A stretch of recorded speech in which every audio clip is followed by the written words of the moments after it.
Hi mga kaibon! Welcome back po sa channel natin. Ibon at iba pa. Sa mga hindi po pala nakasubscribe dyan, ano pang hinihintay nyo? Subscribe na po kayo.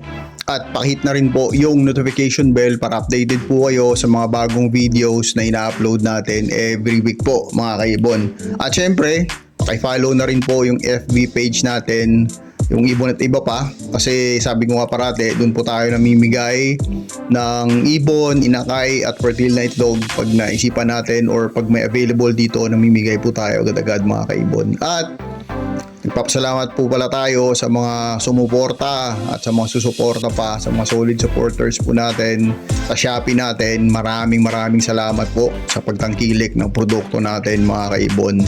At sa mga positive review doon, maraming salamat po sa inyo mga kaibon. At ngayong week mga kaibon, napaganda ng pag-uusapan natin mga kaibon. Diba last week, medyo negative yung datingan doon mga kaibon kasi diba may sinabing laos na daw, ganito ganyan. Ngayon mga kaibon, ang pag-uusapan po natin is ano yung mga rason natin mga kaibon kung bakit tayo tumagal sa pag-iibon. Napakaganda, di ba? Kasi tinanggal na natin yung mga negative na mga sinasabi doon mga kaibon. Ngayon, focus tayo. Focus tayo kung bakit may mga kaibon tayo. Hindi lang ako, kayo, at marami pa tayong kilala, mga kaibigan, na bakit ang tagal-tagal na sa pag-iibon. Ano kaya ang mga rason nila kung bakit tumatagal sila sa pag-ibon mga kaibon. Napakagandang topic nito mga kaibon, pero syempre bago natin i-discuss to mga kaibon ng mabilisan, magsa-shoutout muna tayo sa mga solid supporter natin na walang sawang sumusuporta sa channel natin. Maraming salamat po. Okay, ngayon syempre mga kaibon, mag-shoutout muna tayo sa mga solid supporter natin. Nagpapasalamat po tayo sa inyo kasi dahil po sa inyo nagpapatuloy po si Ibon at iba pa. Kaya maraming salamat. Okay, shoutout tayo. Siyempre, unang-una sa PPSM Birds Incorporated, kay Kaibon Sir Dicky Lennon, kay Aldrin Martinez, Dan Katian, and Pauline Avery, Silverio Magbanwa, Eli Sarmiento ng Pampanga, Angelo Villena ng Cabanatuan, kay Kaibon Jobert Kasal JTV, pasuporta din po to mga kaibon, Perez Avery ng Makati, Nathaniel Layan ng Pagadian, kay Jamie Avery ng Samar, Puma Avery ng Dasmariñas Cavite, Elmer Sinidosa ng Binonan Rizal, Stella Mini Avery, JRG Avery ng Taguig, MOTS, kay Kaibon Noli Bautista, Mac John Basco, Darwin Lerona Mini Avery ng Makati, DCB Avery, Jaideth Ibunan ng Taguig. Shoutout kay Kaibon Melby Chalmas, Mac Chuckster Gaming, Tatay June ng Lower Antipolo. Shoutout din po kay Kaibon RJAP Avery ng Nabotas. Ito, Shopee supporter po natin to. Salamat po. JS Min Avery at kay Kaibon Junjun Natada. Maraming salamat po sa suporta nyo mga kaibon. Okay mga kaibon, ngayon syempre i-discuss na natin yung napakagandang topic natin mga kaibon. At yung pamagat ng topic natin is yung rason natin at syempre rason din ng ibang mga veteranong mga kaibigan natin, kakilala natin mga kaibon, kung bakit sila tumagal sa pag-iibon. Napakagandang topic nito mga kaibon. Bibigay lang tayo ng 6 na punto natin dito mga kaibon. At kung mayroon pa kayong idadagdag mga kaibon, sulat nyo na lang po sa comment section mga kaibon. Appreciate po natin yan mga kaibon. Maraming salamat. Okay, mabilis lang to mga kaibon. I-discuss na natin kagad yung pang-anim mga kaibon. Ang pang-anim natin mga kaibon, syempre exercise mga kaibon. Every morning po, gumigising po tayo, nagwawalis, naghugas ng mga patukaan, patubigan ng mga alaga natin mga kaibon, nagpapalit ng mga patuka, kusot, nagche-check ng mga bawat nest box kung may bagong inakay, at kung may mga bagong itlog mga kaibon, kung may mga pisa, fertile, yung mga ganon, nililista rin po natin yun mga kaibon. Ito ay exercise sa katawan natin mga kaibon, at syempre exercise na din po sa utak natin mga kaibon. Kasi gumagana yung utak natin kasi naglilista tayo, nag-iisip tayo kung kailan mapipisa yung mga project natin, iniisip natin. Kaya yun po yung pang-anim nating rason mga kaibon. Pang-limang rason natin mga kaibon is travel.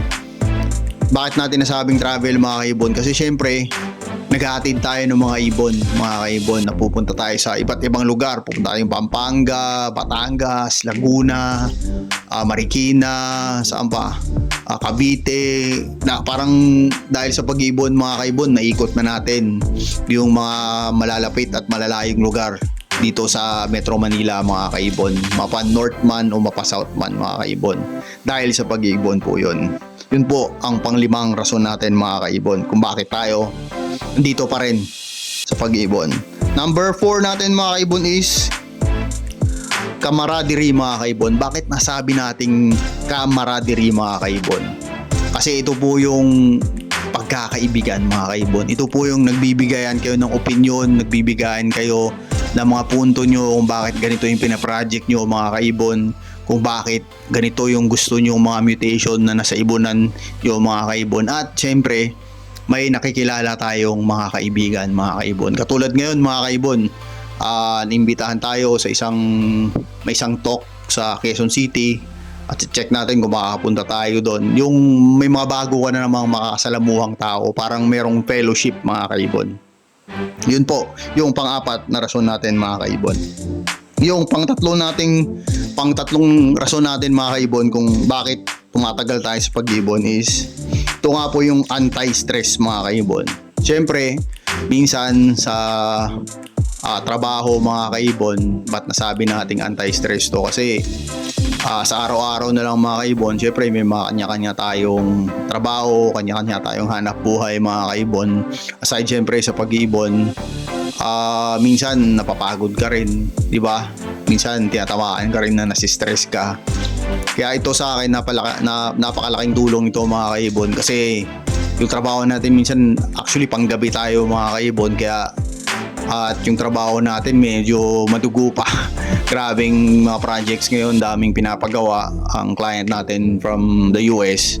Kaya medyo minsan wala tayong tulog mga kaibon honestly. Minsan umaga na tayo nakakatulog at minsan nakaka-stress din mga kaibon. Kaya ito ang ginagawa nating anti-stress mga kaibon. Pupunta tayo sa ibunan, doon tayo nagkakape, nagmemeryenda, nagtitingin-tingin tayo doon, nag-iisip-isip tayo ng mga bagong gagawin natin mga kaibon. Kaya nakakatanggal stress talaga yung pag-iibon. Kaya napakalaking tulong nito sa atin mga kaibon. Okay, yun po yung pang-tatlo natin na rason mga kaibon. Pangalawang rason natin mga kaibon is bakit tayo tumatagal dito is focus po tayo sa goal natin mga kaibon. Tumagal tayo sa pag-iibon mga kaibon kasi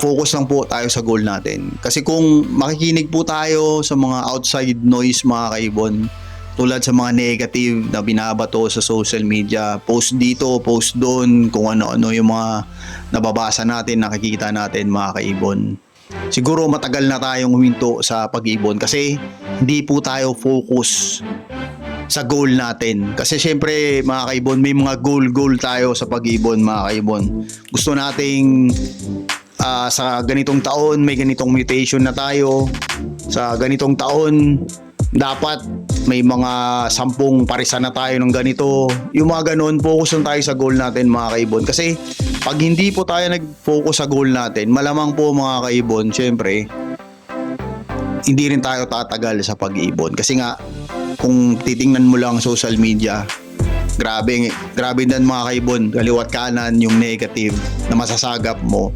At kung madadala ka nun mga kaibon, syempre hindi ka natatagal sa pag-iibon. Mag-quit ka na talaga sa pag-iibon. Kaya ito yung pangalawang rason natin mga kaibon kung bakit tayo tumagal, kasi focus lang po tayo sa goal natin mga kaibon. At yung pinaka rason natin mga kaibon kung bakit tayo tumagal sa pag-iibon is yung tinatawag nilang excitement mga kaibon. Bakit kaya natin nasabing yun yung pinaka-rason natin mga kaibon kung bakit tumagal tayo sa pag-iibon sa industriyang to mga kaibon?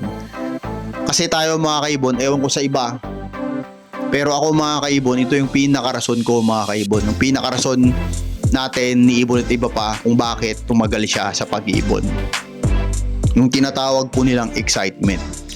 Bakit natin nasabing excitement mga kaibon? Kasi syempre mga kaibon, may mga bagong project tayo mga kaibon. Di ba?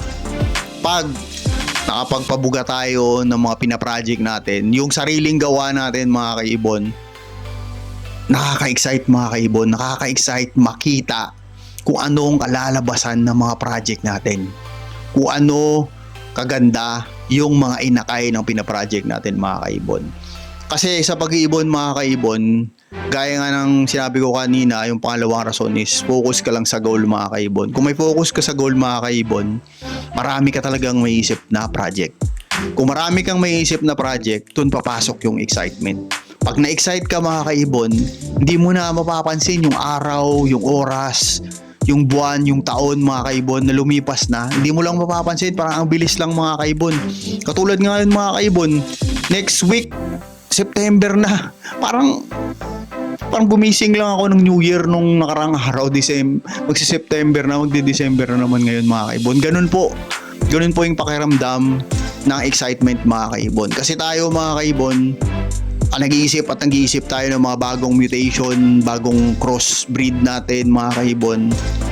Kung ano yung mga naniisip natin. Kaya nai-excite tayo, kaya ang bilis lang ng panahon mga kaibon. Kaya sana mga kaibon, ganun din po kayo sa pag-aalaga nyo ng ibon. Nai-excite po kayo, nagagalak po kayo, natutuwa po kayo na mag-alaga kung ano yung mapapalabas nyo sa ibonan nyo mga kaibon. Kasi sigurado po ako mga kaibon, kung yun yung mga rason nyo rin, tatagal kayo sa industriyang to mga kaibon. Kasi lahat ng kung ano-ano dyan, mga negative, mawawala lahat yan mga kaibon. Kasi focus kayo, na-excite kayo mga kaibon sa mga project na ginagawa nyo. Kasi ewan ko sa inyo kung na-excite pa kayo, pero ako mga kaibon, na-excite po ako. Na-excite parati tayo sa mga ginagawa nating project, sa ginagawa nating ibon dito, sa ibon na natin mga kaibon. Okay mga kaibon, sabi ko kanina mga kaibon, kung meron kayong idadagdag na rason nyo, dagdag nyo lang mga kaibon sa comment section. Okay, sana po nag-enjoy kayo sa munting topic natin, pero napaka-interesting na topic natin mga kaibon. God bless po sa lahat ng minamahal nyo sa buhay. God bless po sa pamilya nyo, sa asawa nyo, sa anak nyo, sa tatay nyo, sa nanay nyo mga kaibon, sa buong pamilya nyo. God bless po. See you next time. Ibon at iba pa. Maraming salamat mga kaibon. God bless po sa lahat.